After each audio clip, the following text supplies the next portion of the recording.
And let the minutes reflect. Do we have Jesse? Okay. We want to give it a minute? Yeah. Okay. We're going to wait just one moment for Trustee Johnson to arrive here.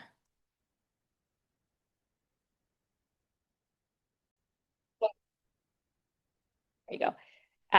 Again, it's July 16th, 2026. This is the study session for the Highline Board of Trustees. Let the minutes reflect that currently we have present Trustee Sashary, Trustee Bowman, and Trustee Ekstrom, and myself, Trustee Swenson. I think Trustee Johnson will be soon to join here. But we are going to get into our first topic on the agenda, which is the preliminary fiscal budget reviews. So without further ado, I will hand it off to Dr. Pham. Yeah, good morning, and thank you. And I also wanted to say that we are doing things a little bit differently today because of the rain outside. So this presentation, we didn't go through the actual visual in the past whenever we did the board budget, but why not just change things a little bit? So with that, I didn't have a chance to send the presentation to all of you in advance, but you have the full package of the budget. That most of the information in the package is actually going to be on this presentation anyway, hopefully. So with that, if I may just start from the very basics, like how does Highline College get our money? How are we funded? So for the fiscal year budget 2027, the package that I provided to you, you can see that these are the categories. State allocations as of 2017 will be only accounting for less than 52% of our total revenue budget. Tuition, 14.4, running start 12.6, and then international students could be bringing in approximately about 4.1%. And then the remainders are all from various grants, various self-funded programs, which makes up for about 17%, 17.2% of the total budget. Also, and this is also always my commentaries about, like since I've been in the system for so long, prior to 2010, prior to the Great Recession, a typical community college budget would have probably about between 70 to 80% of state funding. And so in what are we talking about, 16 years, we're down to less than 52%. And I guess, like if, what happens if, like a couple of years from now, when state allocation drops or drop below 50%, then what are we, still state funded or state affiliated or what? I don't know, but next. And then just going, like upward a little bit, since we're talking about where do our money come from, where does our money come from? As of 2025-27, the state biennium budgets, there are three budgets in Washington State. There's the biggest one, which is the operating budget, has a little bit over $150 billion, and we have a separate capital and then transportation budget separately. We are only going to be talking about operating budget today. We might touch a little bit on the capital because that has to do with what we'll be talking about in our executive session. But mainly for this presentation, we are talking about the operating budget side of the house. Again, just talking about a little bit more about the state funding. Even though the total state biennium budget is $150 billion. Only 50% of it, or roughly $77 billion of it, actually what they call the general fund. Like whenever you see or you hear on the news about, the state revenue this and state revenue that and cut, they are only talking about the $77 billion of it. The other remainders are dedicated, like the federal matching funds and things like that. And so really the legislature and the governor don't have a lot of control over that. So we're only talking about half of our state budget, which is in the near general fund.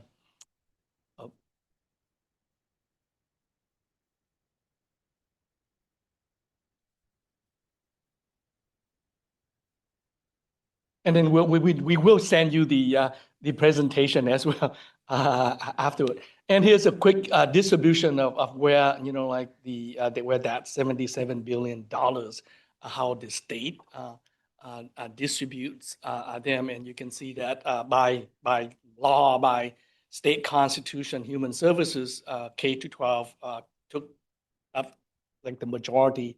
If you add the first three line on there, you're talking about it's like 60 something billion dollars already. So um, higher education has higher education that include all of our 34 state community and technical colleges plus the 6 universities. So we have $6.2 billion or 8% of that budget. And then um, so that's like I guess that's not surprising about how little the state is funding higher education. But the next line is where some people are kind of surprising how much that we actually spend on corrections. $5 billion. So I teach every so often. I teach a public finance a course at the University of Washington. So a lot of this information I'm actually recycling from my class. But I would ask, like in terms of comparison, the state educates of the 30 of our system plus the 6 university over 200,000 FTE full-time equivalent students, and we got funded $6.3 billion, $6.2 billion. So that's roughly average of about $3,000 per student per biennium, and about roughly about $1,500 per year per annual. On the other hand, with the corrections, there are 14,000 state inmates right now, and this is only for the state, and we're not talking about the local jails and things like that. So that's the equivalent about $340,000 to house each inmate every biennium. So that's like 170,000 a year.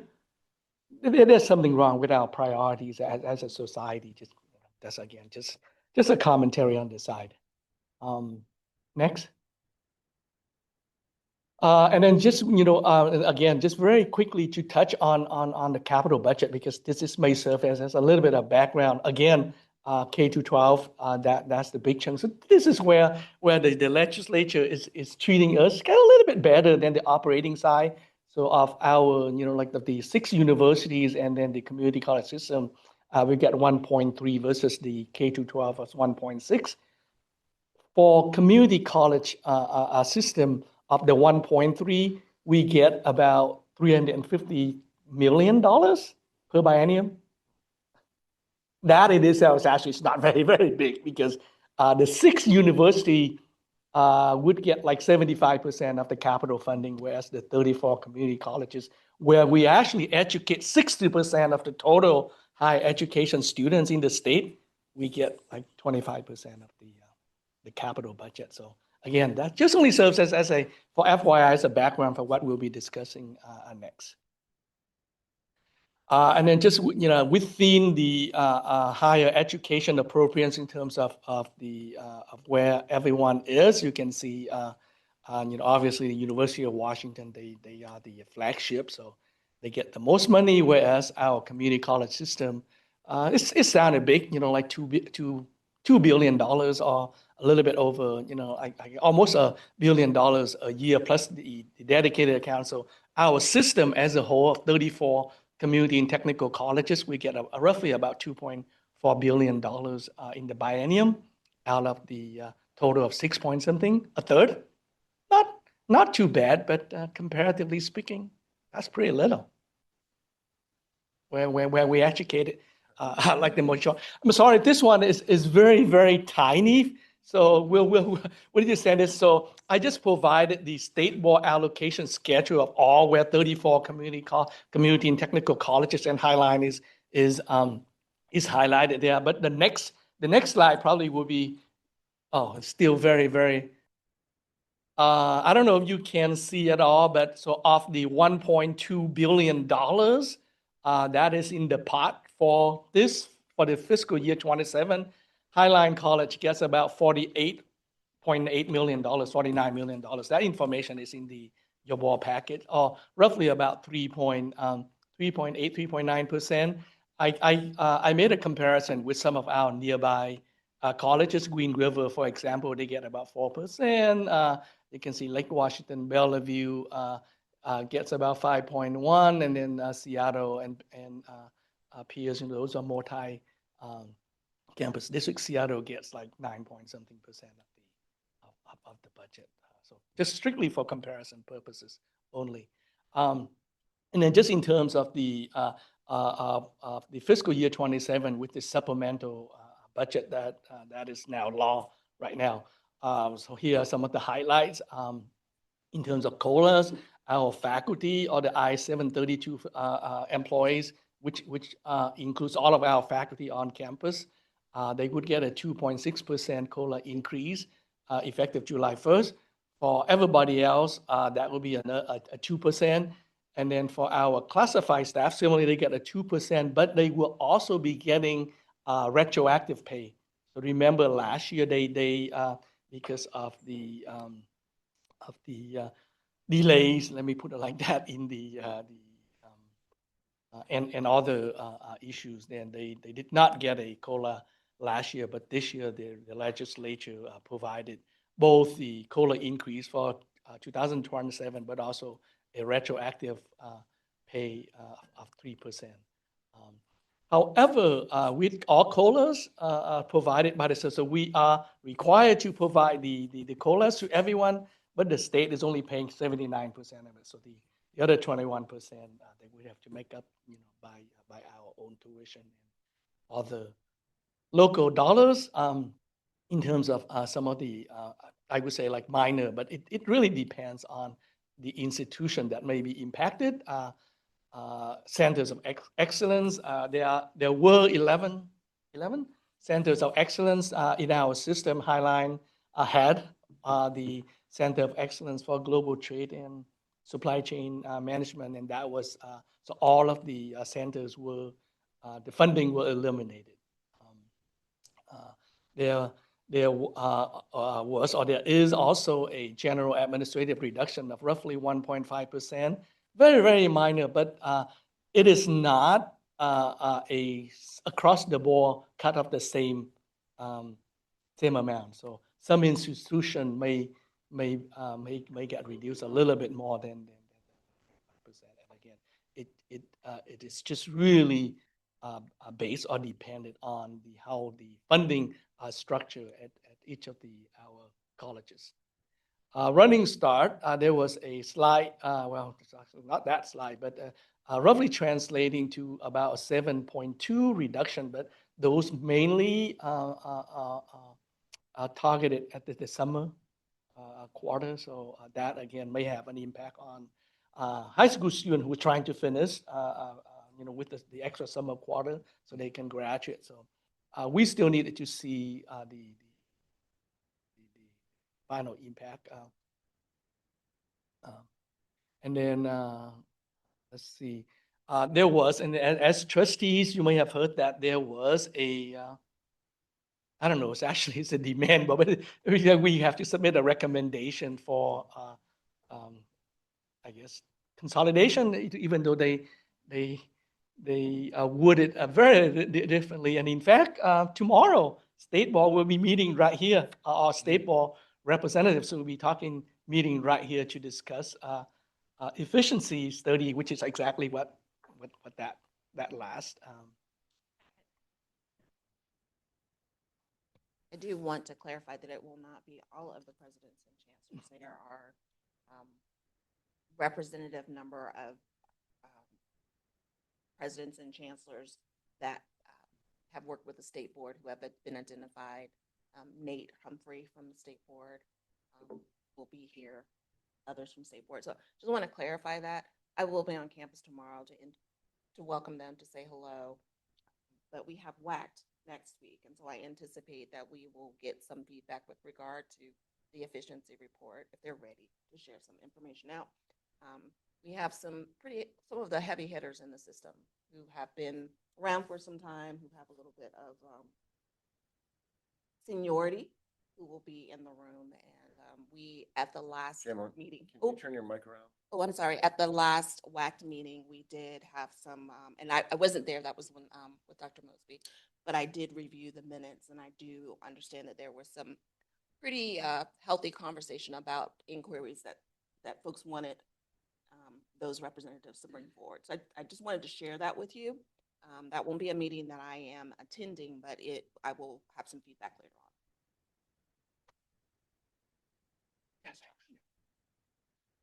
And in terms of the college and our executive cabinet with working with back and representatives throughout the campus for the budget planning objectives. So this year we established two objectives. One of them, the first one is strategic retention of students and personnel. Obviously, this is important. We want to make sure that we investing in initiatives, programs, and on support system that make sure that we strengthen recruitment and then to ensure long-term retention of both students and employees, because it costs money to recruit them, and then if we brought them here and then if we don't do our job and then they left, then it costs more money to to get replacement or new students.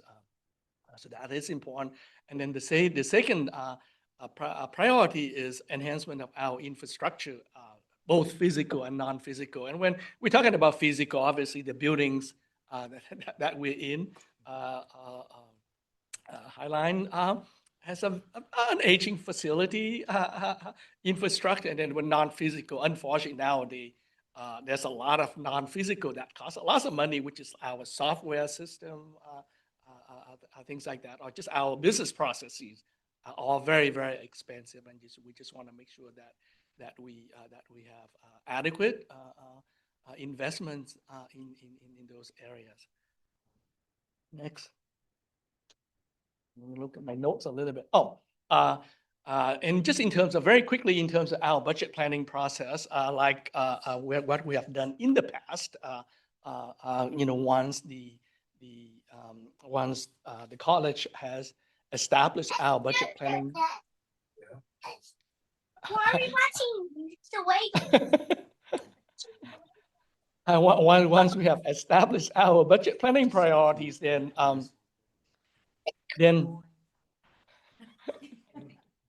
yes, yeah, and then so the task. So then the.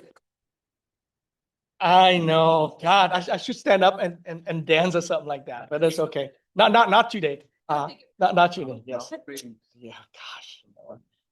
People pay to sign up to take my classes. Okay. And then so we have a kickoff, a budget planning kickoff for the whole campus on April in early April, and so each of the what we call division administrators, each of us here in executive cabinet is responsible for leading the budget planning process within our respective area. Next. And those are the tasks of our budget planning process. At the division level, we want to make sure that we engage the stakeholders, and then we review budget, the current the 2026 budget, department budgets, review of positions, and we try to identify any potential budget savings, and then as necessary, we have to do some reallocation of resources, and finally, we submit a list of prioritized budget requests to the executive cabinet as a whole. Next. And then just in terms of what we do as executive cabinet, I don't know if I can call this like my favorite time of the year, but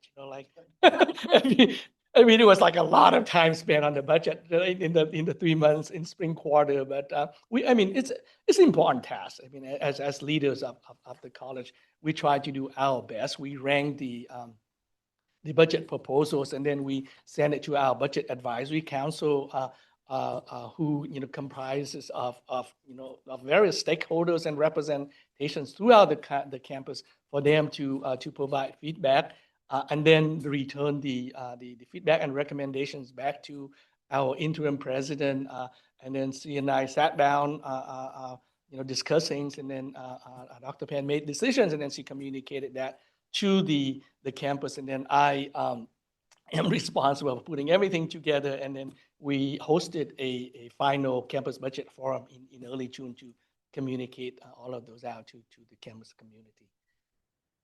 And here is the list of the Budget Advisory Council. And all of this information is, actually is in the budget package that you have. But you can see that we have all of the major division organizations, including our union reps, are listed on there. Oh, and this really one is also, it's very important as like so what we do here is not just, so the Budget Advisory Committee, I mean, we just really want to ensure that we have a transparent process, and that's the reason why we have everybody, the union reps, or information that we share to the campus, like the union rep will have an opportunity to come and talk with us, all the divisions. So again, that's the reason why we have such a large Budget Advisory Council, but they really work really, really well. I just have to say. And then the budget planning calendar, you can see that today, after we have done everything, drafted the budget, completed by June 25th. I don't quite remember if I actually got it by 25th, but like around 29 or something like that. And then today is when we are presenting this to you right here at the board. And also, again, this the information is listed in the packet.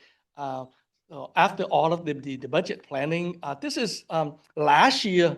Just for your information, last year we were expecting some challenges, so we did not entertain any budget requests last year. And also hearing from the campus, where we have like both camps. One camp could be saying like we have to invest in additional support, in additional infrastructure. Therefore, we should allow the budget request process. The other camp, and this is also coming from Budget Advisory Council, is that maybe given the uncertainty, we should not be entertaining any more budget requests. But as executive cabinet reviewing, like our since we may not be facing cuts, like major cuts from the state, and also in terms of the needs of the campus. Therefore, we proceed with allowing the budget request process for this year. And these are, there were like a total of 21 prioritized requests that came to executive cabinet. We did our own rankings, sent it to Budget Advisory Council. They came back with their own recommendation, and Dr. Pan, as interim president, made the final decision. So you can, subsequently up there, the Office of Civil Rights, or the ADA compliance plan. I think I put a little bit more detail in the budget book, but we got an audit here back in December of January of this year, and they made several recommendations. And because our campus is such an old campus, there were things that can easily be fixed, like adjusting ADA accessible sink, paper towel dispenser, to things regrading the entire campus to make it, like not uphill. That's not possible. So again, it's going to be a multi-year compliance plan that we submitted to the state, and they accepted it. But this is just the initial year, so we're starting out with what you call like the low-hanging fruit, with $75,000 to the easy fix. The mentioned earlier about the non-physical infrastructure, ITS software, security software.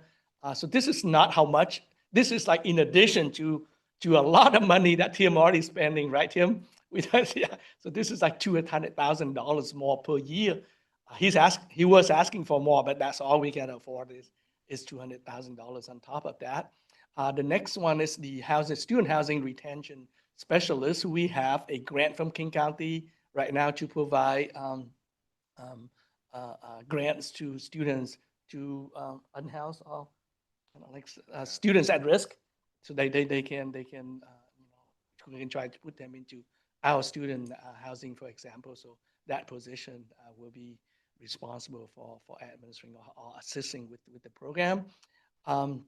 Steve is here. I don't know if you want to say anything, but LCAP in the last couple of years has faced kind of like quite uncertainty with some of their grants, and this year because of the immigrant and refugee grant from the state being cut by a little bit over $200,000. So he's asking for, well, he was asking for a lot more, but we can only afford to give him $200,000. So this money will be used to offer class sections so we can continue to provide those ABE ESL courses to our students, which we have a long list of waiting here at Highline College.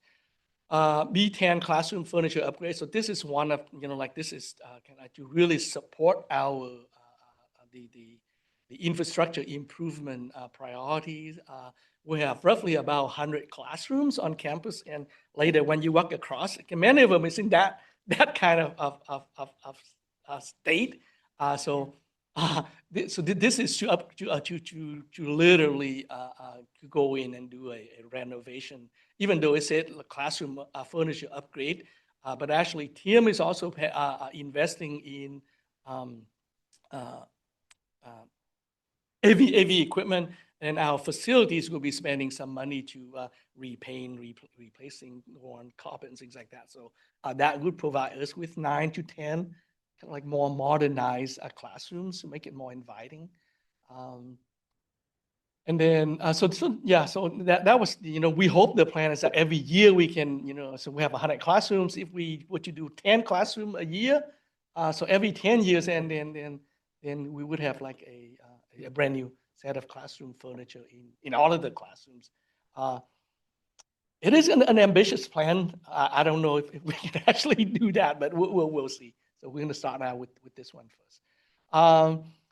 Center of Business, Center of Global Business Education. So earlier when we talked about the Center of Excellence being eliminated in funding at Highline College here, we are trying to see if we can get, we are turning to Josh. Sure. For transitioning from a state board-funded Center of Excellence to our self-funded Center for Global Business Education, which will still focus on global trade, supply chain, but it will really support Highline's business management program and in fact, all of our, sorry about that.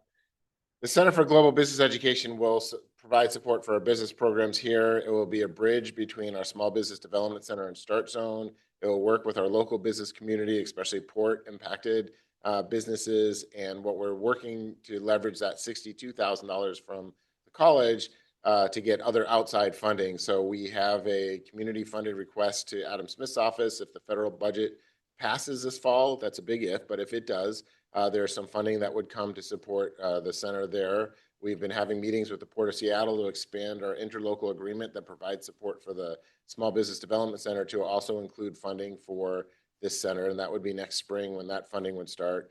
And the biggest thing is we have some funding we received last summer from a private foundation to support entrepreneurship education, and a portion of those funds would help support this first year for the Center for Global Business. And we have a second request to that same foundation that we're waiting to hear if they'll provide. So we have enough money to operate for a year and see what we're able to do to identify sustaining money similar to the way that we do our Small Business Development Center and our Start Zone programs. I'm going to skip right down to the last item on there is the controller position that we're asking. So at Highline College, we have not had a dedicated internal controller position for forever.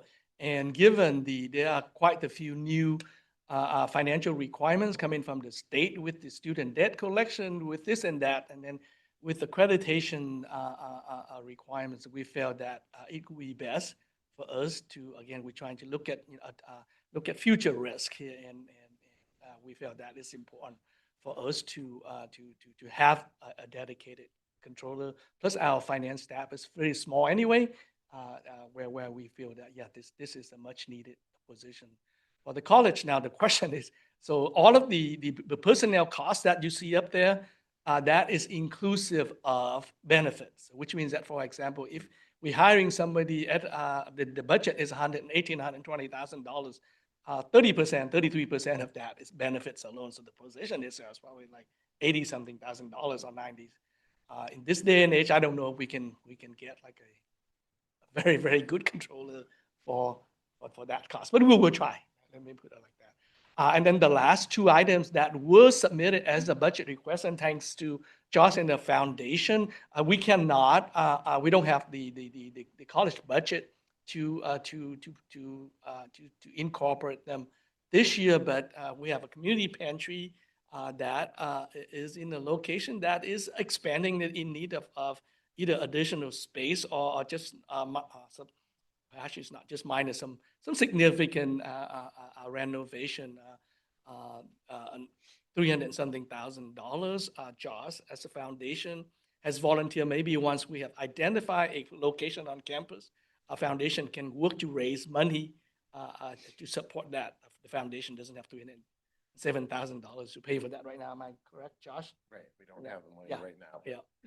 And then in terms of Mount Townsend, the audio system or the video system, in there's a big project, but also right now we just don't have the budget to do it. So the foundation is stepping up to help us with that, because that is a space that's in the Student Union building where all of our major events, activities are taking place in there. So our team is working on. August, we didn't have quite enough money. So the 75,000 is unfortunately a fraction of that project, and the foundation filled the gap because we had probably 75 to 80% of the funding set aside, and we just needed to get us over the hump. Total increase in our budget commitments for this, a little bit over $1 million. Danielle, next, please. Before you Yeah. move forward, Dr. Pham, I do want to say something, and going back and taking a look at that 150, you all taking a look at the classroom as we walk across, you look at the furniture, 150 every year over the next 10 years. By the time we get to that, we'd be right back where we started and needing to. So we are very much in the preliminary stages of having conversations. Josh and Michael and I have talked a bit about this, but looking again at opportunities for partnering with external agencies, organizations, naming rights to rooms, would you like to? And so I've been talking with Josh about that. I've not yet presented to him. We need a little bit more time to look at that. But that is something that I'm sure that the foundation partners and or external organizations would benefit. And of course, the board would be brought in on that, because when we're talking about naming and going forth. So we'll explore that a little bit more, but we've had some preliminary conversations about that, because we won't be able to do it with 150, not with fidelity the way we need to. Thanks. And then, but please feel free, like if I'm too boring and too long, then cut me off, and then we can just jump right to the end. In addition to those budget requests of a little bit over $1 million, there are other commitments to our budget this year. The faculty salary increase, we agree as part of the CBA that everybody will get $1,000 as part of their base salary. So that's a permanent money going forward. 1,000 this year, and that will be on top of 1,000 out for a long time. Also, in terms of what we had agreed a couple of contracts ago with the part-time faculty pay increase, that's going to be adding about 3% or $354,000 to it. We agreed to another negotiation with the faculty in mid-August once we wrapped up the fiscal year. So that number may increase, may change. In terms of our classified staff, as part of the agreement that we signed last year, we are providing one-time a $1,500 signing incentive payment to all of our classified staff. That's like 150, 160 classified staff altogether. So that's going to be around $250,000 increase on our budget. And then the last one, the exempt compensation study. So this is a budget commitment, but we have not. So we did it. So back in late summer last year, we launched a exempt compensation study to assess, evaluate whether our exempt employees right now with, like how they are doing in terms of market wise. We set aside 1% of the total budget for exempts, like $167,000. But we are, as of right now, due to various other activities that the money is just set aside, but it's actually not actually committed to anything right now because of the unionizing efforts as well as some of the other discussions that will be taking place. Next, please. Oh, the last thing, I know this is a really small amount, but we really have to make a commitment. Up until recently, if an employee needed to be accommodated, they would have to ask our HR for an ergonomic assessment. We have to do an evaluation, and then then we provide the either a lift desk or whatever chairs that necessary for them to do the work. Executive cabinet has decided, you know what, let's go ahead and skip the evaluation process altogether. We're going to buy, our intention is to replace all of the work desks with ADA ergonomic compliance furniture going forward. So every year we're going to buy a set of 10 or 9 set of ergonomic furniture going forward. And then when an employee requested one, then we're just going to provide that.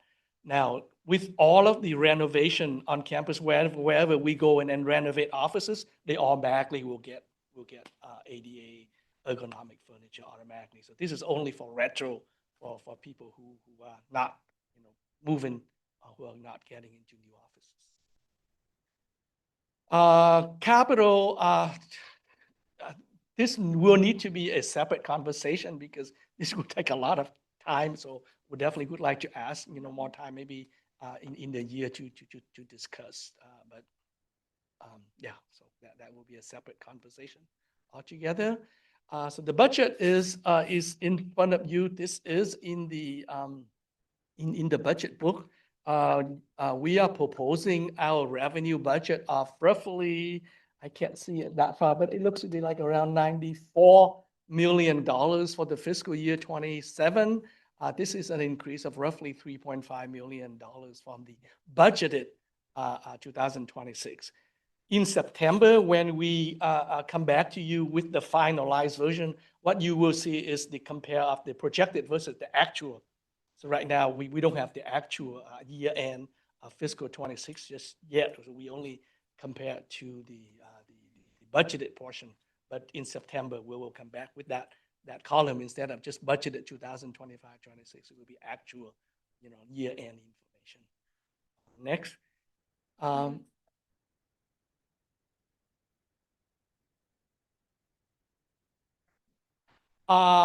So the projection, the fiscal year 27 that we're asking for you right now, we expect the numbers to be very, very like exactly where they are. There might be a reduction in the expenditure side, but on the revenue side, 94.4 is actually, I think that is where we will be ending with.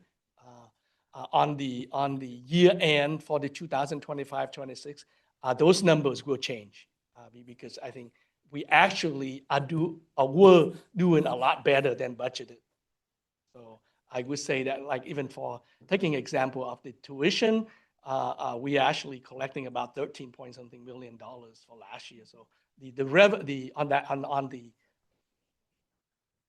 yes, exactly. Yeah. So the revenue will probably be larger than what you are seeing as budgeted, which is we always wanted to have that, right? On the next page, yeah. So on the expenditure side, we hope that's going to be smaller, but then again, I think we don't quite know for sure right now. But just in terms of where we're asking, I can't see it very. It looks like it could be like a $95.8 million expenditure budget that we're asking, and it is an increase of roughly 4 point something is sorry, it's like yeah. Yeah. So. Okay, so thank you, Dr. Pan. So, and the next page, I like again all of the calories that you have there. We're going to be spending a little bit more time in September to go actually not the background, but just on the budget itself. So with that, with the proposals in front of you, there's actually, if you take the revenue minus the expenditure, then there is actually a net deficit of $1.3 million. However, we are fully expecting for the fiscal year 25-26 to have a surplus. So therefore, we would be using the surplus to carry forward to balance the budget. Is everybody following? Yes, and so we would have a balanced budget by using the surplus from this year. Again, what you're seeing up there is just the budget aside, but in September, we'll bring forward to you the actual year-end numbers. With that, quick summary. Next, please. Oh, I'm sorry.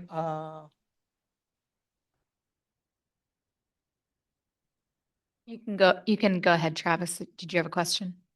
Yeah, just on, and thank you, Dr. Pham, for walking through all of this. In terms of the projected budget, are we able to reflect in the budget that the carry forward funds will be part of it, so we will not be proposing a negative budget for board approval? That is correct. So the Okay. ones that you will get in September will be a balanced budget because then by Okay. then we would know how much money that we have from 2025-26. Perfect. Okay. Thank you. Thank you. Thank you. That's a very good point. Thank you very much. So just a summary of what we have done in terms of our budget planning process for the year. As we mentioned, we really wanted to invest in our faculty, our staff, to ensure that we can continue to have adequate level of service to our students, investment in our infrastructure and facilities. Unfortunately, we do have to rely on some carry forward funds to make it work. And then lastly, and this was like a message that Dr. Pan, I, and executive cabinet, we really emphasize to the campus during our campus forums that we really need to make sure that we retain our students and generate more to make sure that we have long-term sustainability of Highline College here. Right now, comparatively speaking, we are in a very, very good spot to some of our peers, but we want to make sure that we continue to be in a strong financial position going forward. Next, please. This is just it's like for transparency purpose because our college campus community has always wanted to emphasize that we want it to be transparent. So I just want to make sure that the information is available. This is in your your packet. Once I submitted, I actually saw that I made a small mistake, but I will get to that. So as of July 2026, Highline College employs roughly over 900 faculty and staff, and this is inclusive of all employees, full-time faculty, part-time faculty, full-time classified, everyone, including but the information, the data you see below are just for our full-time people as presented. The data is right there. We have 145, and then these are only for active contracts. So if they have vacancies, then we don't count them in. But right now, we don't have a lot of vacancies anyway. Melanie and HR have done such a good job in the last few years that I remember like a couple of years ago, we came to you and I always said that there were so many vacancies, but they have hired too many people so quickly that now I said, Melanie, slow down, save me some money. But anyhow, that's just a joke. Yeah, very few vacancies left right now. Roughly 145 tenure full-time faculty. The lowest salaries, these are the newly hires at the lowest at the salary scale, $75,000 to the highest 129. Median is 104,000. So median is like 50% of the 100. Those are 445. We're making more than $104,000, and then 50% of all of the faculty full-time we're making less, and then average is 105. And these are actual. These are contracts only, not actual earnings. These are for 9-month contract, and they don't include if the faculty are teaching moonlights or extra summer courses. So, and then in terms of lecturers, I don't know if so lecturers are short-term, full-time equivalent, but they are not tenure, and obviously they are paid lower. So We have 21 of them right now. And they are typically being paid at about 82, no less than 82% of a full-time equivalent. So the lowest pay is 47,752. And I looked at it and said, why, that is pretty low. Who's teaching? It's actually, apparently it's a business faculty. And then 102 is the highest and is a nursing lecturer. So again, healthcare.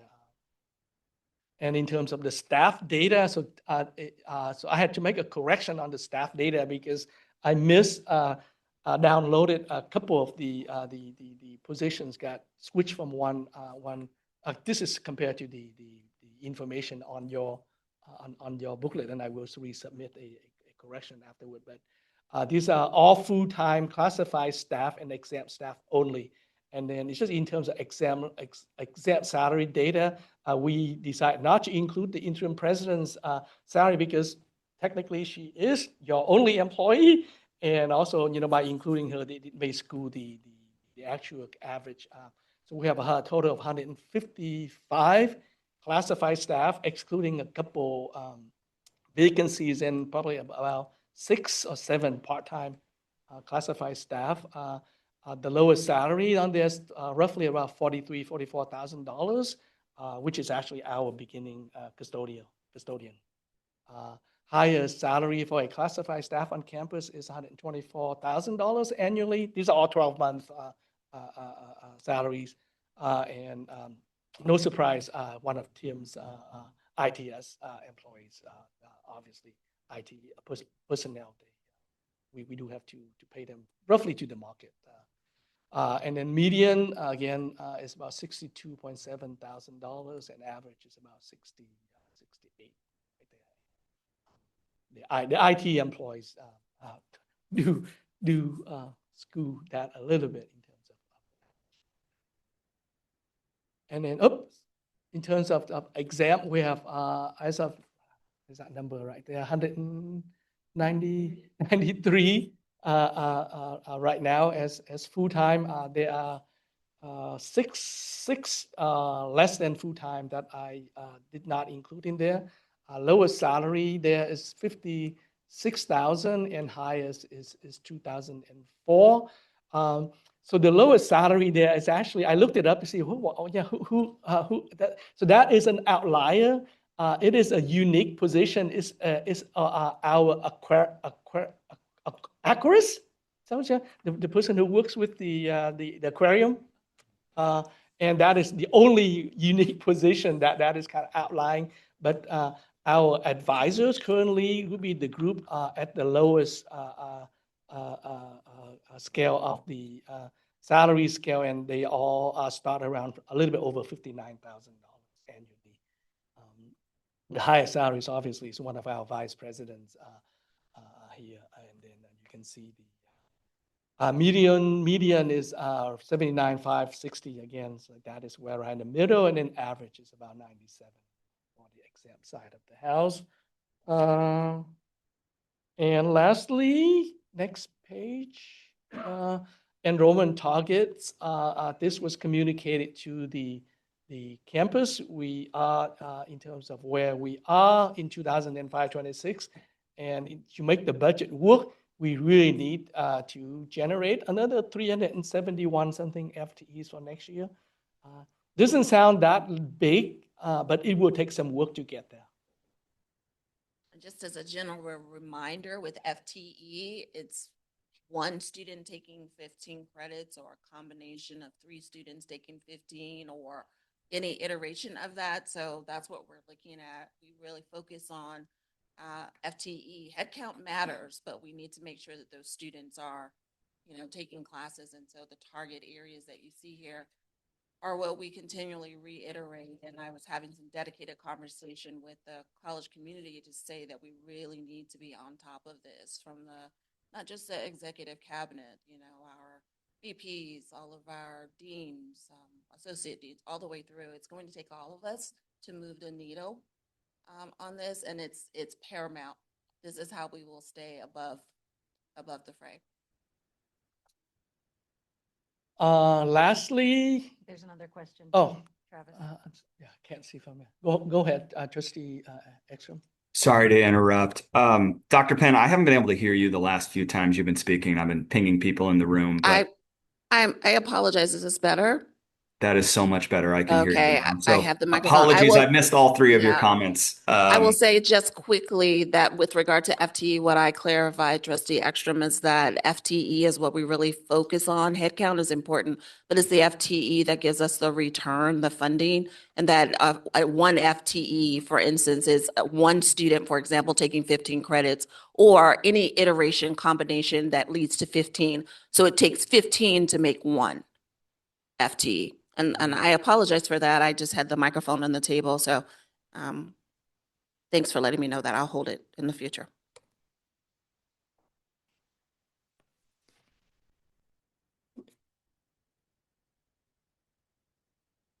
And then just lastly, I've been doing this for so long, so my crystal ball has been pretty accurate. So I'm hoping that is what that I can continue to read beyond. But I can say that we are actually will be in for tougher times. The state budget is in really in a bad spot. So I can see that there will be some reduction, some changes in the next biennium going forward. Some of the revenue, some of our specific appropriations probably will be impacted. Guided pathways. There have been discussion about maybe the state will just combine all of the earmarks and provisions and just eliminated them all to balance the state budget. So that could be a challenge beyond 2027. And then also, as the state board has effectively rolled out a new state allocation model among our 34 colleges, Highline for the first year will will be benefited from it. But since it is an ongoing performance base, that could change. So we will have to continue to do a better job of ensuring that we have that we meet our FT targets. And then with no new major capital funds, we come in anytime here in the next probably 10 years. We will have some major challenges here with dealing with our aging facility infrastructure. And then just in terms of expenditure projection, labor costs will continue to increase. While the data, the salary data that we provided there, I would say that comparatively speaking, looking at the numbers, we say, oh, our employees is not doing too bad, but the cost of living are just very expensive, and some of our employees are just really struggling. So, Dr. Penn? Oh. Yes. And then, and then, like everything else that you can see on there, again, just cannot emphasize enough, but the capital infrastructure is expensive. So, and that's all I have. And sorry that I went on too long, too boring, but needed information.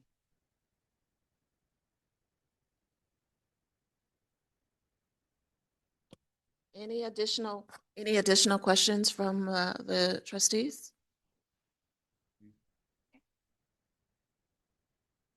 A couple of years ago, there was an overpayment of sort, and I've been resurfacing this question for the last few years. At one particular time, I think you thought they were going to come and ask for most of it. And then there was a conversation around allocations or, disbursements of in smaller sequences. Is there an update on that, or have we been forgiven and released, or where are we? Yeah, thank you for that question. So not the year prior to last year, OFM made an error, mistake. They over allocated money to us, and there were discussions about that. They actually wanted for us to pay back. Luckily, as the legislature decided that in 2024, that whatever money that was allocated to us already, they will not ask for it back, but they would take it out. So they took it out actually fiscal year 25. So right off the top, but we didn't have to pay for the over allocated amount back. Yes, so thank you. So that has been settled. Thank you. Thank you, Dr. Pam. Oh, go ahead. thank you. I did have a question. This was really great, kind of be prepared for the discussions in September. Earlier in your presentation, when you showed the chart of the allocations of the nearby community colleges, I was wondering if you could just share who decides those allocations and how do those requests come in? Is that, how are they determined? Yeah, thank you. That's a very good question. There's a long history. Um, Prior to, see, I came here in 2015. So prior to 2016, the internal, the state board allocation system happened just because of historical. There was like no rhyme, no reason. One college would be average, we would be funding roughly $5,000 per FTE, and another college nearby would be allocating $7,000 average per FTE. There was no rhyme and reason because that happened since 1960 something when the system came into place. In 2016, the system implemented the first revise of our allocation model, and that try to shift to equalize the funding based on FTE targets. So each college could be assigned an FTE target, and then the funding would be based on the FTE target. And the FTE targets were drafted based on historical. And so at that time, Bates Technical College, some of the smaller college were really hurting because they were not generating. So 10 years later, as of right now, so the intention was that you would be the funding would be based on FTE targets, and if you're over generating the targets, then you could be getting more money from the colleges that under generated. However, if nobody meets FTE targets, then there's no changes. Well, so I don't know if somebody actually I was involved in designing that model.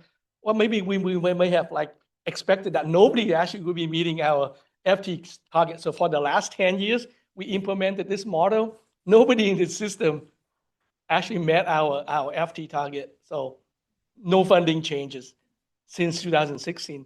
Recently, the presidents, the WAC, again, looked at it and kind of said, that's not fair. Let's go ahead and move it to a new performance system. So since the legislature eliminated all FTE target at the state level, so now beginning July 1st, this month going forward, all of our funding will be based on actual performance. So for example, right now, we are 3.9% of the funding in the system.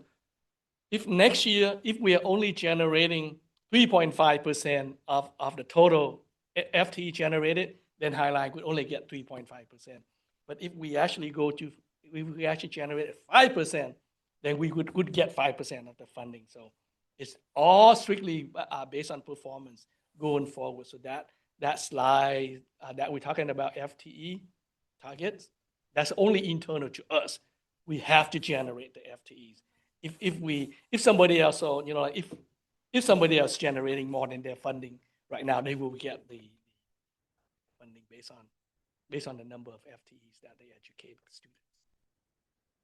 So a much more dynamic model, but also means that we all have to be very dynamic in terms of our funding structure here. Unfortunately, Highline College and all of us in the system, we may not be that dynamic because 80% of our budget are tied in with labor. So how do you shift, like if a college is currently getting 5% of the funding and then next year you only get 4.5, there's no way you can adjust that quickly because like the majority of our funding budgets are tied into fixed costs, labor.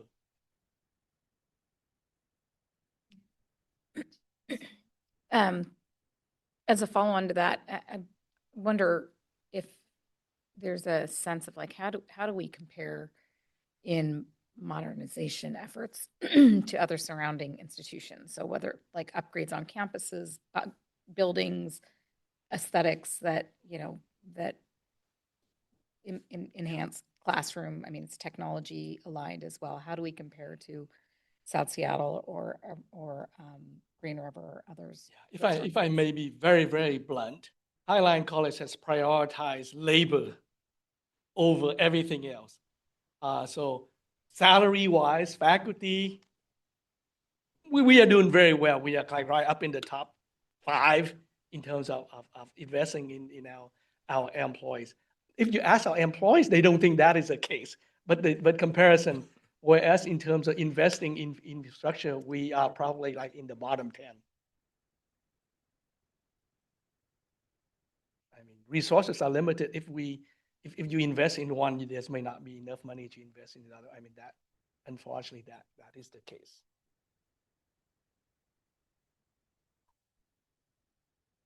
At one point in time, the state had some clarity around capital projects. There was some funding.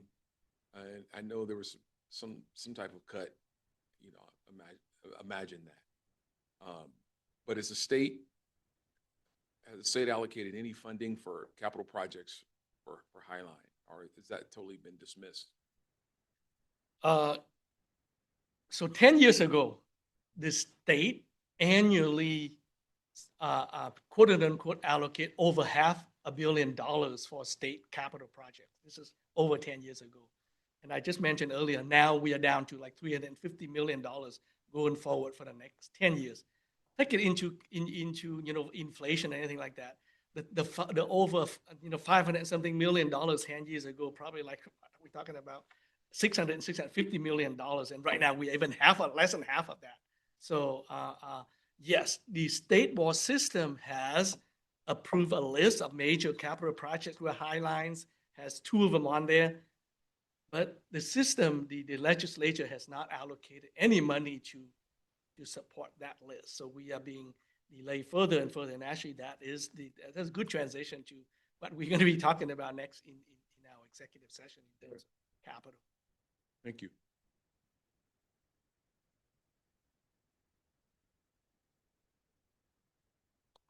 Are there other questions from anyone?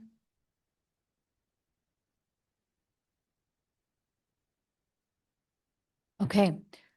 Well, I really appreciate that. I thought it was a very thorough update and I especially appreciate the overview at the beginning, just kind of on the state outlook as a whole, because I think that's very helpful for anyone who's not kind of steeped in the state budget situation and outlook. So thank you for that, Dr. Pham. We are going to bring that discussion to a close then, and our next item will be one of 2 executive sessions. And remind me, Danielle, can we adjourn to executive session and then handle both of them or do we need to pause between each? And Well, back? they're for 2 different purposes, but they're the same attendees, all of cabinet and all of the board. Okay. So we don't need to come back into this room? No, I or think if you come out. enter into Okay. record right now, the 2 Yeah, reasons we're okay. entering into executive session and the Yep. first estimated time of return, that would be fine. Okay. So we'll be going into executive session here for 2 items. One, to consider the selection of a site or the acquisition of real estate by lease or purchase when public public knowledge regarding such consideration would cause a likelihood of increased price. Excuse me, my eyes are terrible today. And then executive session 2 will be focused on collective bargaining. Collective bargaining is exempt from the Open Meetings Act. Okay, so I'll go ahead and adjourn to executive session, and we'll plan on going till 10:45. And we'll be inviting our trustees to sign into the other link. Yeah, trustees and VP Lawson, if you could please exit this room, and then in your Outlook calendar invite, there is a green highlighted section with the Zoom link for the executive session.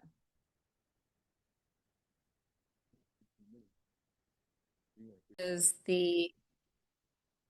is the Highline College Board of Trustees meeting for July 16th, 2026. Let the minutes reflect that all trustees are present.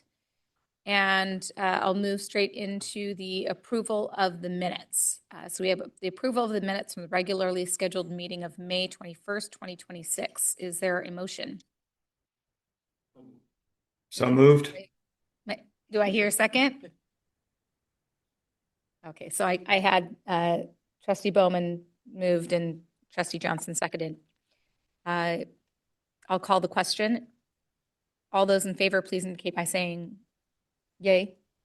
Aye. Yay. Aye. Aye is the word. Aye. Anyone opposed anyone opposed with nay? Okay, and no abstentions. All right, the minutes have been approved. We'll go ahead and move on now to our opportunity for public comment. Thank you for anybody who's been waiting. We apologize that our study session went a little bit long today, so appreciate you being here. Is there anybody signed up for public comment? Okay, I'm going to go ahead and close public comment then, and we'll move on to standing reports. And I think we don't have a huge audience today, but is there anybody from HCEA online today? Okay, how about WPEA? Okay, hopefully everybody is out enjoying some summer rain. Faculty Senate, no report is what I see, but just want to make sure.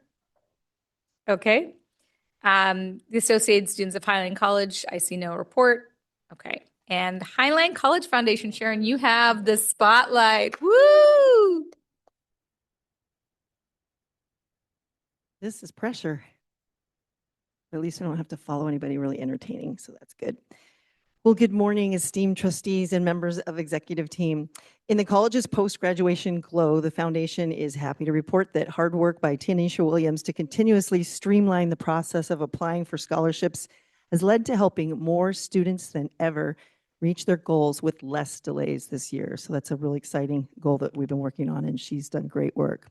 And on the scholarship topic, Dr. Penn joined us last week at the Veterans Resource Center, where the United States Marine Corps president and his executive staff came to campus to recognize 2 stellar veteran students for a recognition ceremony and an official presentation of some generous scholarships. We have a great relationship growing with supporters of veterans, and we hope to grow this program and our number of veteran students in the near future.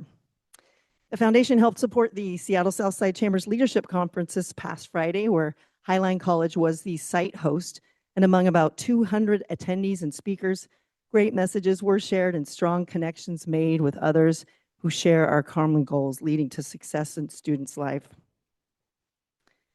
And a lot of you have heard by now about the Shark in the Park.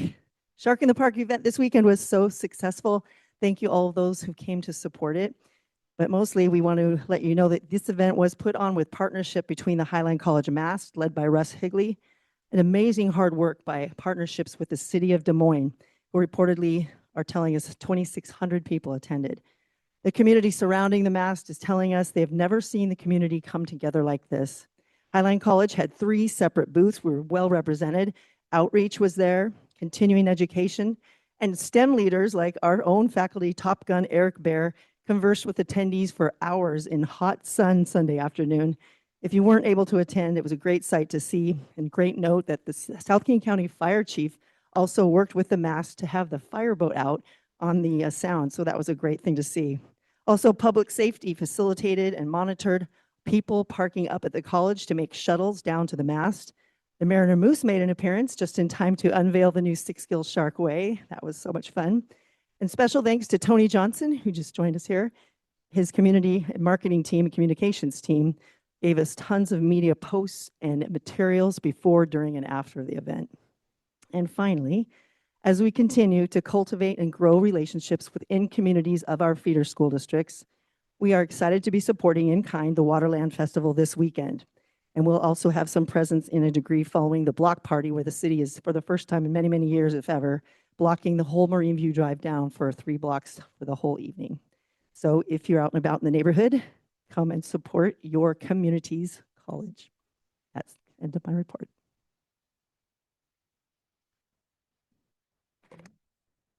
Thank you very much. And I had a chance to sing the praise of the Shark in the Park at a couple of meetings that I was at earlier this week, just to make sure that those people up in Seattle know about the good things happening down here in Des Moines. So it was exciting to see that. I didn't get a chance to be there, but I loved seeing all the pictures. Those are really fantastic. Okay, we're going to move on to our area reports. First of all, academic affairs. And please introduce yourself as well. Welcome. I should have asked you to introduce yourself earlier. Apologize for that. Oh, no problem. I'm Steve Washburn. I'm the Associate Dean of LCAP, and I'm representing Relieved today. We just have one thing to share in addition to the report, that we have a new, what? We can't hear you. I'll do it like that. All right. We have a new Dean of Workforce Pathways, Jody Novotny, who started on July 1st, and I'll read you her bio. She's worked in South King County after having several positions at Renton Technical College between 2007 and 2021. Jody's background includes extensive workforce leadership experience at RTC, where she served as Dean of College and Career Pathways for more than a decade and served in long-term interim positions as Vice President for Instruction and Dean of Allied Health. Jody's wrapped up an interim role at Bellevue College after spending 4 years working in education and workforce policy at the Markle Foundation and Jobs for the Future.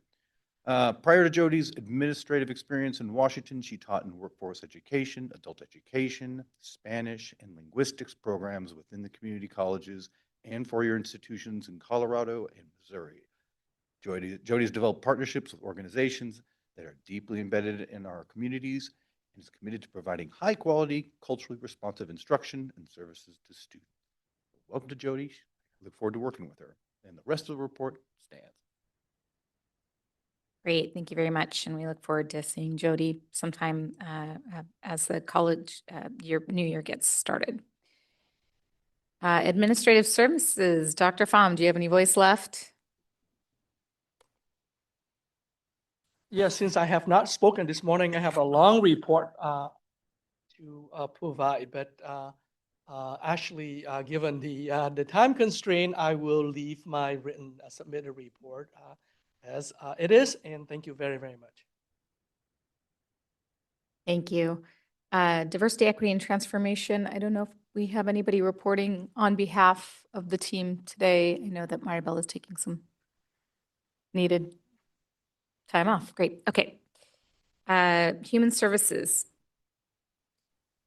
Is that me? That's you. Oh, okay. Human resources. I'm sorry. That's okay. I was like, that. hey, we'll go with it. That's you. You're all above. So, human resources has been really busy, of course, with all of the collective bargaining happening right now. We are actively working with WPEA, and the sessions are going really well. Really pleased at how this new form of bargaining is working for us. We did have one of our employees depart. Naomi has left, and we have brought in an hourly employee, Yomama Abdul Hamid, to help us while we fill the position full time. Naomi helped with a lot of the part-time faculty hiring, so it's really timely that she has departed. So we're bringing we call her Dove up to speed, and then that kind of makes Leslie's plate a little bit fuller for now while we backfill the position. We recently provided some conflict management training to all of our people leaders, and really the purpose of the training was to have, teach how to have tougher conversations, whether it be colleague to colleague or colleague to employee, but how to address them in a productive way. And it was a really good starting point. We quickly identified the need to continue to have these sorts of trainings and conversations, not just for professional development, but really for the betterment of the institution. We also, I'm excited to say, have 2 interns this summer with Human Resources, and they are both Highline students. For those that don't know, it's really hard with a degree or not to get into the Human Resources field, and so just really pleased to provide some training to help folks who might be interested in this later, or maybe just scare them when they finish, who knows. But we are providing them with some really good basic HR knowledge and skills, particularly around the job description and understanding it and how we use it. So their first project that they're working on is putting all of the current job descriptions into a uniform template that we are going to be using institution-wide, which will help, if you recall, the project that I have to try to level set our classified folks to making sure they're in the right classifications and the proper pay.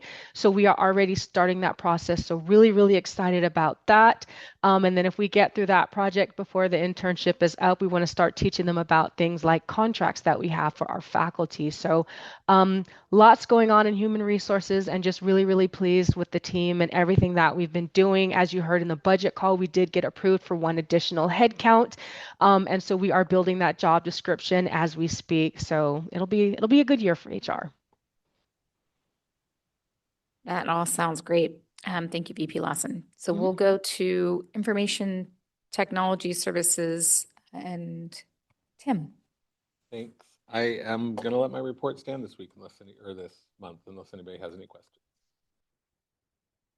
Any questions? And I should have paused just to see if there were any questions for other members of the exec team. So if you've got any for anyone, let us know. Okay. I'll go on to institutional advancement, VP Gertzman. Yes, thanks so much. Just want to highlight a couple things out of our report from this month and give a couple shout outs. For most of this year, we've been kind of tracking and reporting on challenges coming out of funding from the federal government. So I think it's worth noting that we've received notice on 2 of our National Science Foundation grants that are going through being formally funded at this point. So I think that's great news for us to be able to share. And of course, that work happens through partnerships with academic affairs with some support from our area, but the true work is happening on the academic affairs side of the house. And Sharon mentioned the leadership conference that we hosted here on campus last Friday in conjunction the Seattle Southside Chamber of Commerce Leadership Conference. We had a lot of elected officials on campus and a lot of key community leaders.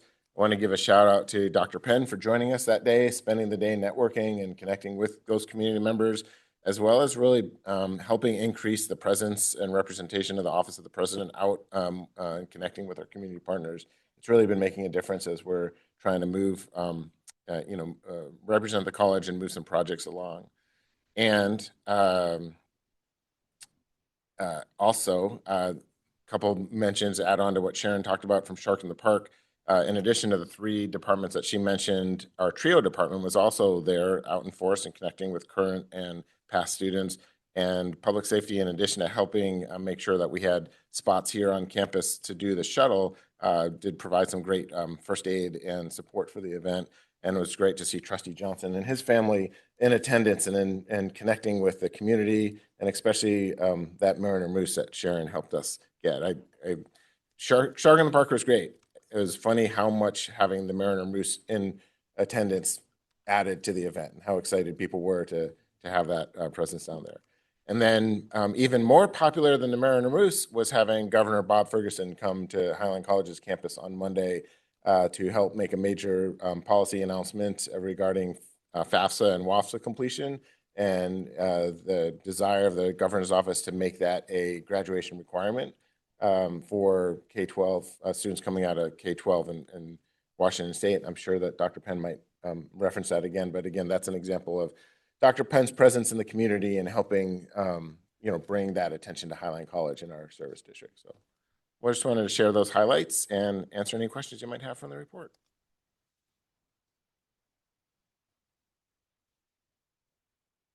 Oh my gosh, I should have mentioned our ads on Telemundo related to the FIFA World Cup have now completed. I don't think that they include, right, Tony, I don't think they included the penultimate championship game, but we've had our 96 combined spots between the Highline College specific ad and then our city ad that featured Trustee Chachere. And it's been great to have those running throughout the community and getting some exposure. So, Yeah, that was such a great opportunity. Any questions? Okay, we'll then continue on to student services. Tony Garcia.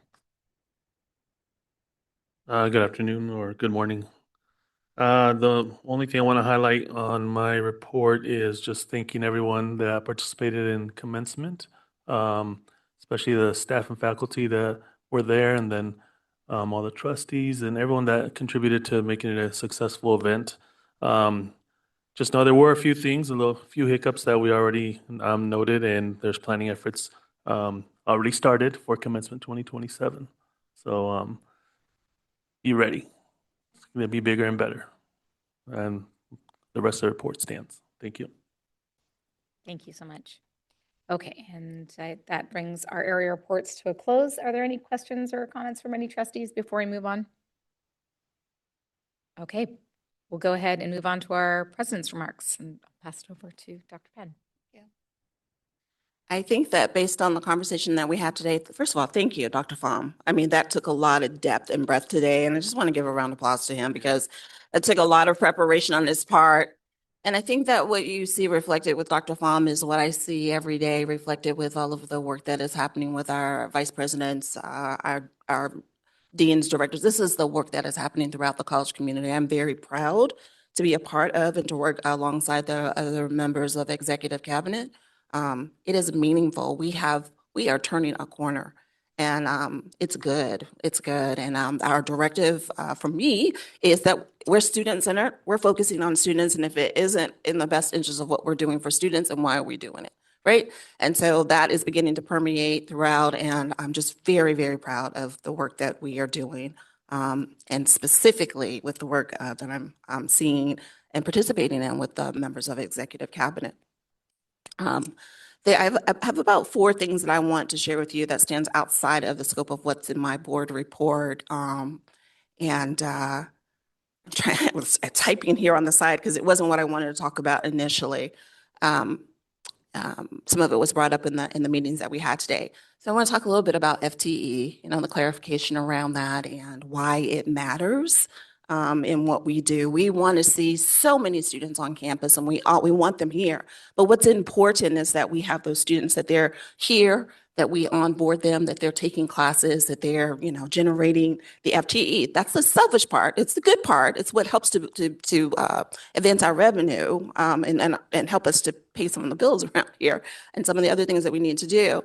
But what you'll begin to see from me and my weekly updates is that conversation around FTE. Where are we? What is the marker? And so in my report to you, and I think in my weekly update to the board, I have to go back and take a look at that. You're beginning to see that I'm talking a little bit more about FTE, and you'll particularly begin to see that I'm targeting those key areas: ISP, worker retraining, running start, and what have you, because those are going to be the markers to help us to understand what we need to do and how we're going to advance through. So I was just talking with Tim as I was heading over here. I was like, are we at the end of the summer? Can I give that number? Because I want you to understand where we are with our annualized FTE. And then Tim, I want you to say what you just said as we were getting ready to walk over here. So our current FTE end of summer, and this is less LCAP, and why we say without the numbers related to LCAP is because LCAP, we have the numbers, the heads, but again, taking a look at that FTE, the generation of FTE, when we talk about LCAP, it does not yield what it is that we're looking for as far as advancing what we need to do, okay? So our state FTE, less LCAP, so this is all of our other core programs, is at 3,283.4, where last year at the same time, we were at 3,038.5. And that 3,283.4, I just looked at on our data dashboard. Tim, what'd you say to me as we were walking over here? So that number is already higher than Michael's FTE target for next year. So that puts us in a good spot. I do want to clarify really quick on the less LCAP. The LCAP numbers count toward our FTE. Yes. They are not tuition. But tuition, I apologize for that. Thank you. Thank you for the tuition that comes along with. Yes. Thank you very much for that right setting. So I wanted to start there and know that for my reports out to the Board of Trustees moving forward, to the college community, I am also shifting. It's important that we have FTE, but I also need to begin talking a lot more about data and using the data dashboard, making sure that I understand them as well, because if I don't, then how should I expect for other people to, right? So that is something that I'm making a commitment to as I'm moving forward. And again, you'll begin to see that from me. Thank you, Josh and Shakira, and I mean, this whole crew right here who happened to be present on a drop of a dime on Friday. I got a call from Arlen Harris who said, Dr. Penn, could you be over at Federal Way? The governor is planning to be there, and he's going to make this huge announcement. And I said, hey, Arlen, good to hear from you. Okay. Could you say a few words, Dr. Penn? Okay, I'll show up and tell me a little bit more about this. And then the next thing I know, the governor's office was on the phone calling and saying, okay, well, Federal Way. Then they called back and they said, not Federal Way, because they couldn't get they are on vacation. Even the administrators are like, we're not present. We're in the world, okay? And so then they said, well, instead of at Federal High School, could we do it at Highline College? And of course, we can make this happen. I hadn't checked with anybody, but I was like, okay, Josh, here, think about this. And then they came back and said, never mind, we're going to do it in August, right? Well, as it turns out, the governor and his son, they were on a hiking trip. His reception wasn't all that great, but something happened. And he came back, I guess, and said full force, no, we're doing it on Monday. So then by the end of the day on Friday, mind you, the college is closed on Fridays. We all just happened to be around and looking at emails, should have been off the grid, most of us. But we made it happen, in other words. And so there was this turnaround, and what a great opportunity for the college community to have our governor here. And he came in. From security to our marketing team to the wonderful people that are sitting here who were able to make that happen. And so the governor was here on Monday. I do have, if you haven't looked at the media, I'll be sending that out as a link so that you can read the article. But he was focused on requiring it at FAFSA or WASFA as there's an opt-out, but to graduate in high school seniors, to make sure, Washington is something like 46th or 47th in the nation as far as FAFSA completion and submission is concerned. And my goodness, that's a conduit. That's the lift into an opportunity to get your education, but other resources that help to support that. And so it's paramount. And immensely important, which is what my statement, what I articulated. So I'll share that information. I also, thank you, Trustee Johnson, was able to slide in a little bit more. And I do align with this this notion as well, that if we are going to give support getting more money into the hands of, we also need to talk about what they call now financial education. But old school me would say financial literacy, right? It's important that we help to educate our students and ourselves and our students about all of this. And so Trustee Johnson called and said, Dr. Penn, I know they're going to be there. Could you also say, and I'm like, oh, say less. I got you. And so I slid a statement in there as well about the whole making sure that we are also supportive of, and that I'll also advocate financial education and fiscal literacy for our committee. And I would be remiss to not thank Trustee Chachere. She was also at the event, right there, taking a picture, smiling. She wanted to say directly to the governor, thank you for appointing me to Highline College. And it was just a joy, and he was quite joyful. It was wonderful to have you there and in the support of the effort of advancing this legislation. What I do know is it is proposed legislation. And what the governor and his team said is that what we would love to do is to be able to come back once the legislation is approved and do the signing here at Highline College. And of course, we would be open to doing that as well. So yeah, thank you so much for being there. Did you have a comment or anything that you'd like to say? Yes, I already talked with Shakira and said that I would be happy to go and testify on behalf of that proposed legislation. So yeah, and it was great. I think as far as exposure and just something that I truly believe in as being a first gen in my family. And again, I think that's kind of like the barriers, just not knowing about the FAFSA and filling it out, and that access to resources. And just, Washington State last year was 47th. Now they've kind of inched up a little bit to 40th of the nation as far as FAFSA completion, but it's still like at a paltry 51%. And just, as far as access, not just for education, but work training programs, but also just that Washington State has other funds available that our students or potential students may not know about. So it's, when we're talking about FTE, I mean, this is kind of it, too, as far as potential recruitment and enrollment, is getting that kind of gateway through FAFSA and WASFA. So thank you. Thank you. That's great. Thank you so much. And then the one of the last two things I want to share is I will continue to attend WAC. We have a meeting next week. The chancellors and presidents will come together next week, and I'll head off. Julie sending me in the right direction this time over to Vancouver South, going south to Vancouver. I'm not going north, y'all. I'm going across the border. And so, but I want to share with you, in light of all of the information that Dr. Pham shared today, Dr. Mosby, in the times that I would attend WACT on his behalf, was a part of the education committee. And that committee focuses on student success and the delivery of instructional and academic support services, right? That's what that committee, and then that rises up to the greater committee, and we educate and talk about accordingly. We had an opportunity to select, prioritize 1, 2, and 3. What committee would you like to serve on? And I've shifted to the operating budget meeting. My second one, operating, and I think the next one was the oh my goodness, capital. And then there was a third choice. But I think it's important that the person sitting in the seat be more fully engaged in having conversations around. Dr. Pham gave me a thumbs up. I think that what he'll probably do in the fall and moving on is hand me the mic to talk about some of the stuff that he talked about today. I was like, absolutely not. But yeah, so I've made that shift, and that will be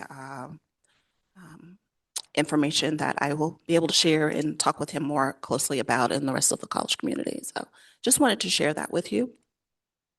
And I would say lastly, we are, this will be our last meeting with the Board of Trustees until September. Wow, thank you is what I say to you. There has been so much going on, and we have ebbed and flowed. We've had some really great highs. We've talked about some of those today. We're a board bar. We're not in the deep red. We have some great things happening with programming. We have the largest graduating class ever at Highline College. We're doing some phenomenal work. Congratulations to us. And then we've also had some lows, the passing of Dr. Mosby, and there are a host of other things that, touch my mind, my heart, my spirit, and make it heavy. But holistically, what I will say is that through all of this, you all have been here to support us. So we have a new trustee, and some of you who are veterans, and I just want you to know that how you show up and the feedback that you give and how you're engaging is quite meaningful. If no one else has said it to you, I will say it to you. Thank you immensely on behalf of the college community. And so that is all that I would like to share for today. I will round out my report. Have a great rest of your summer. Come back ready. Dr. Pham will be ready for you. Okay, he ready. There you go. And thank you very much. Thank you, Dr. Penn, and thanks for that great information on all of those fronts. And I just want to thank Trustee Johnson and on the issue of financial education. It is a huge issue, and it's a huge gap. And there's been a bill over the last couple of sessions that has died and not made it through on requiring high schoolers to have financial education as part of their high school education. And it's amazing that we have not figured this out yet. We're in the minority now in states that don't have that built into their curriculum. And I think that, quite frankly, if we did, we would see we would already see the numbers moving in a very different way when it comes to the FAFSA utilization and just education all around. So really important issues, connected, intertwined in all regards. So thank you for the call out on that. Really important. Is there any other unscheduled business? Okay. Well, with that, then we will go ahead and bring our meeting to a close. The meeting is adjourned.